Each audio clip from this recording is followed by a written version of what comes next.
Welcome back to the Toffee Blues, your source for all things Everton. I'm Ellis Nordhoff, and today I'm back with a preview for Everton against Tottenham Hotspur on Sunday at 2 p.m. It's a chance for David Moyes to get his first win since returning as manager of Everton, and he didn't quite get it, did he, against Villa? There was an improved performance, but no points at the end of the day, so it's a chance to make amends for that and go again, and hopefully we can go and get that result. But straight into team news. David Moyes has done his press conference and he announced that James Garner is back in contention for this game. A massive boost for me to have him back in the midfield, someone who's good on the ball, technically sound. I think he'll offer something that a lot of our midfielders don't, and it might just help us, especially after seeing the way we were in possession against Villa. We need somebody to get that ball, keep it ticking over, move it on nicely, and just give us that bit of respite, because when you have the ball, you can rest, can't you? But when you're up against it, giving it away all the time, chances just come at you like an onslaught, don't they? So James Garner being back is a big boost for me. In terms of other team news, I think he'll have to make changes after that Villa game. Yes, we weren't awful, but I think a few players probably didn't show enough to deserve to play again in that game. For me, it's Jack Harrison has to come out for Jesper Lindstrom, and I personally would bring Nathan Patterson in. Nothing against Ashley Young, and nothing really against Mykolenko, but I'd be bringing Patterson in. Come on, David, you're a Scot as well. Surely this is the way that Nathan Patterson's going to break into this Everton side. Fellow Scot, David Moyes, can he be the one to bring the best out of Patterson? I think he should be playing, and hopefully he is in this game. Vitaly Mykolenko, though, had a pretty good game against Villa, put a few decent crosses in, and just looked a bit better than he has been this season, so maybe, just maybe, he could turn it around under Moyes, but I'm not massively confident on that. And then you've got the striker situation. Who do you pick? Do you pick Dominic Calvert-Lewin or do you pick Beto? For this one, I couldn't tell you. It's up to Moyes to decide this. He's watched them in training, and for me, Beto was poor when he came on, but he didn't have that long, did he? And Dominic Calvert-Lewin missed some big chances, didn't he? Especially that one right at the end when Jesper Lindstrom put it into him.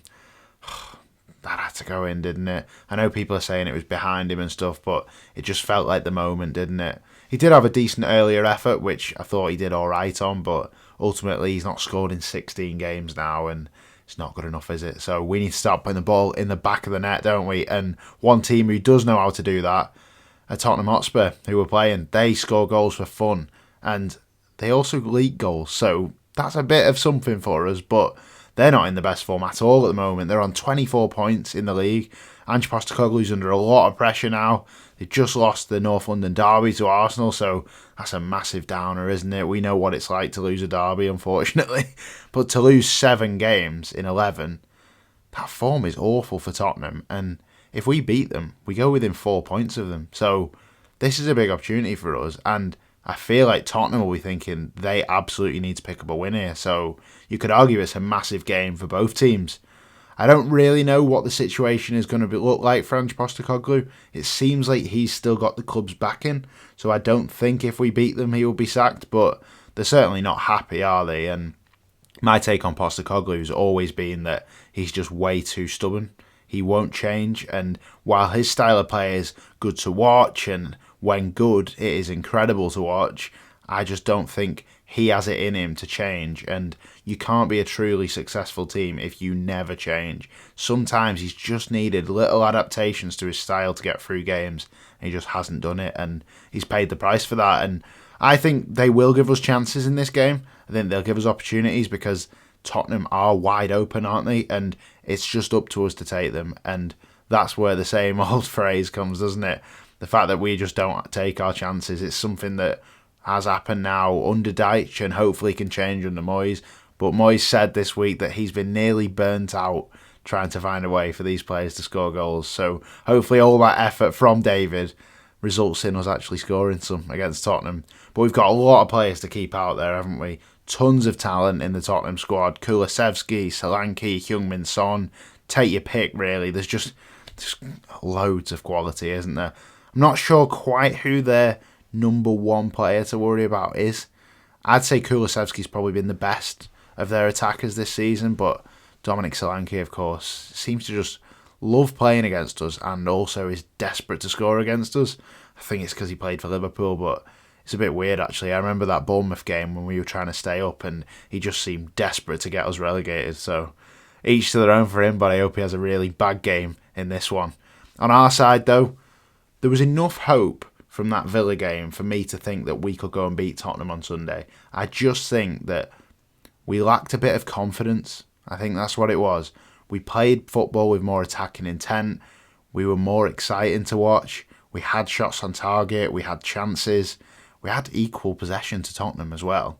It's just that confidence that we're lacking. And do you know what I think it was? I think it's the fact that these players have been told for 2 years now that they can't pass a ball. They've been told that they aren't good enough to do this, it seems. They've been told that the only way is this Route 1 long ball football. And I think 2 years of being so used to that probably does make you lose your confidence in possession. And now suddenly they are getting more of the ball again.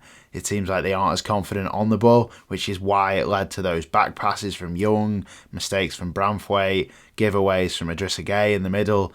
These things might just be caused by a lack of confidence, and hopefully that can come with a few more games of actually having the ball and realising that, yeah, we can pass this football. We are decent players, because there are some decent footballers in this team, especially if James Garner and Oral Mangala are in the midfield. You got two players there who can definitely put a pass together, play it one through the lines and set something up, because that's not what we've been doing for the whole time under Sean Dyche. We haven't played any cutting passes that go straight through and players can run onto. It's just that long ball every time, and David Moyes is going to change that. I was very positive about Moyes before the Villa game, and my positivity remains. I still think he is going to do good work with this team. For the performance that we got against Villa, which was after 2 training sessions, I feel like that's a sign that we are going to get a bit more. I'm hoping in particular that he can get more out of Iliman Ndiaye. We need to absolutely use him, and I know he got double marked against Villa, but I'd be bringing him inside, bring him into the middle, get him involved, because he's the one who can unlock defences, isn't he? If you give him the chance to, I feel like he'd be massive for us. So Ndiaye's the one for me who hopefully can just cut through this Tottenham defence and get us that goal. But in recent times, it's not happened, has it? Let's be honest. Against Tottenham, our record isn't very good at all. It's actually been a draw in the last 5 times that we've played against Tottenham at Goodison. It's the last time that there's a result any different to that was when Tottenham won 6-2 in 2018. And also, they've not lost in front of a crowd against Everton since 2012. Get the bad news out of the way. Do you remember that 2012 game though? I do, and it stands out. And guess who was the manager? David Moyes. The game completely stands out to me. It's one I'll always remember. I was there, and we were losing 1-0, and we turned it around in added time. I remember there was a ball in. Apostolos Velios did a bit of a overhead kick pass. Nikica Jelavic latched onto it, buried it, and then ran into the Gladys Street. I think he had his shirt over his head. People were grabbing him and everything. What a night that was. For me, that was a classic, typical Premier League Goodison night under David Moyes. And that's what I want again on Sunday. Might not be quite as dark, because by the end of the game it'll be about 3:45. But if we can have a typical Goodison game in this one and go and beat Tottenham, it'd be absolutely huge for us, wouldn't it? To go 4 points behind Tottenham suddenly is like, oh right, we're not in this massive relegation battle anymore. It brings you closer to the pack that we talk about all the time. How many times have we mentioned a win will bring us closer to the pack?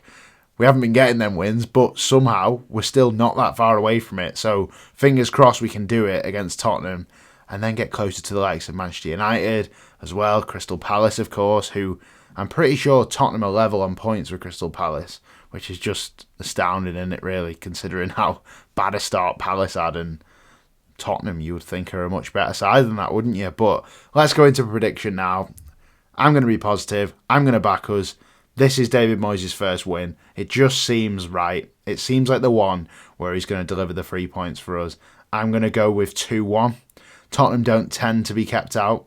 Obviously love scoring goals, don't they? But they leak them too. And if we can just get Goodison on our side, get that momentum going, that wave of pressure, this Tottenham defence will crumble. Because not only is it a poor Tottenham defence, it's also a makeshift defence. They'll be relying on the likes of Archie Gray, Jed Spence, people like that to deliver, young lads. Archie Gray in particular is a top player, someone who we definitely need to worry about.